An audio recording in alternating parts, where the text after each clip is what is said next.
I see a lot of lawyers that their main strategy is based on fear. Oh, let's not file that kind of a motion. We don't want to make the prosecutor angry. Or let's not appeal the judge or tell the judge that we think he's wrong because, oh, that'll make him angry. Or let's make sure that we interview with the police because we don't want them to be angry. And the reality is okay, well, what's the prosecutor going to do if you make him angry? Try to put your guy in jail? I think we're already there, right? What's the judge going to do if you're upset with his ruling?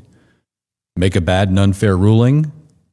It seems to me that's already happened, right?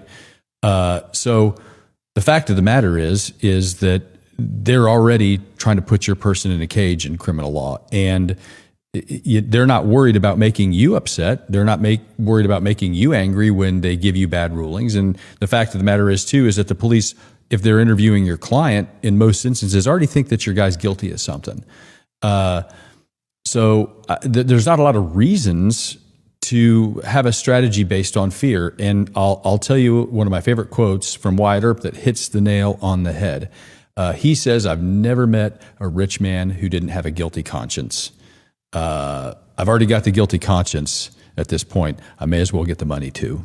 There are three things a lawyer should never be afraid of saying, and they all are sort of counterintuitive. And these are things that normal humans have no issue with on a daily basis, but as lawyers, we're sort of programmed differently in law school and through our practice. But the three things that I don't think any lawyer should be afraid to say are this. Number one, I don't know.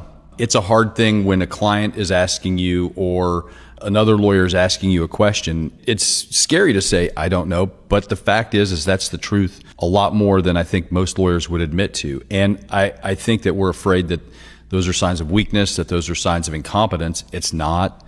You're building trust when you say that. Now, if that's your answer to everything, your client's not going to pay you and you're going to leave. The key is to go and find out the answer.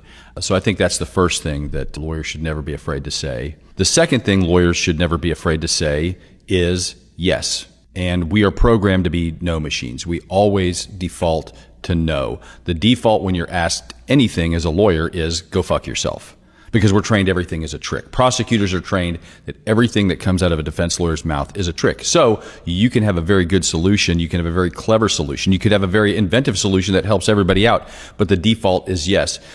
Saying yes is a sign that you're open-minded, that you're intelligent, that you're trusting, and that you're not afraid. You're going to get fucked. That's how the world is.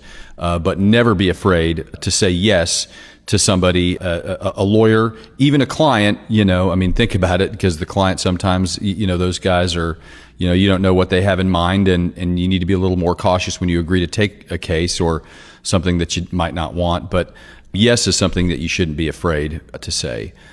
The third thing that you should never be afraid to say if you're a lawyer is, I think I misjudged this. And again, you are programmed at law school not to admit to mistakes, not to admit that you're ever wrong about things, and to put on sort of a brave face. As a lawyer, you deal with a ton of variables. You're dealing with the human mind. You don't know how a judge is going to rule. You don't know how an appellate court's going to rule. You don't know how a witness is going to testify. You don't know whether or not you're going to get records on time from a third party. You just don't know a lot of these things. And so when you say to your client, I misjudged this, I thought this was going to be a little bit different, it's much, much better than, stonewalling or anything like that. Again, if you say I misjudged something 5 times, the same client, I think you got problems, but never be afraid to say that you misjudged something.